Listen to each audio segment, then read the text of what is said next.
UIDAI ने आज new आधार app का फुल वर्जन लॉन्च कर दिया है।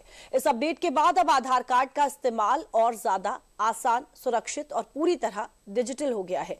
यानी अब आधार से जुड़े कई जरूरी काम मोबाइल से ही किए जा सकते हैं। ये रिपोर्ट देखिए।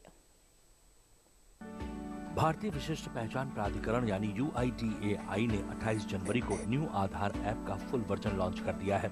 यानी आप पुराने आधार ऐप की जगह न्यू आधार ऐप का इस्तेमाल कर सकते हैं। इस अपडेट के बाद अब आधार कार्ड का इस्तेमाल और ज्यादा आसान, सुरक्षित और पूरी तरह से डिजिटल हो गया है। अब आप आधार से जुड़े कई जरूरी काम मोबाइल से ही किए जा सकते हैं। आइए जानते हैं कि नए आधार ऐप से आपको क्या क्या लाभ मिल सकते हैं। इस नए ऐप की सबसे बड़ी खासियत ये है कि अब फिजिकल आधार कार्ड रखने का झंझट खत्म हो जाएगा। बैंक, होटल, एयरपोर्ट और सरकारी दफ्तर जहां भी पहचान दिखानी हो, आप मोबाइल से ही आधार दिखा सकते हैं। इससे आधार खोने, फटने और गलत हाथों में जाने का खतरा कम हो जाता है। दूसरा बड़ा बदलाव है फेस ऑथेंटिकेशन का सपोर्ट। अब हर बार OTP पर निर्भर रहने की मजबूरी नहीं होगी। आप अपने चेहरे के जरिए भी पहचान सत्यापित कर सकते हैं। ये फीचर खास तौर पर बुजुर्गों और बच्चों के लिए उपयोगी है, जिन्हें OTP मिलने में दिक्कत होती है।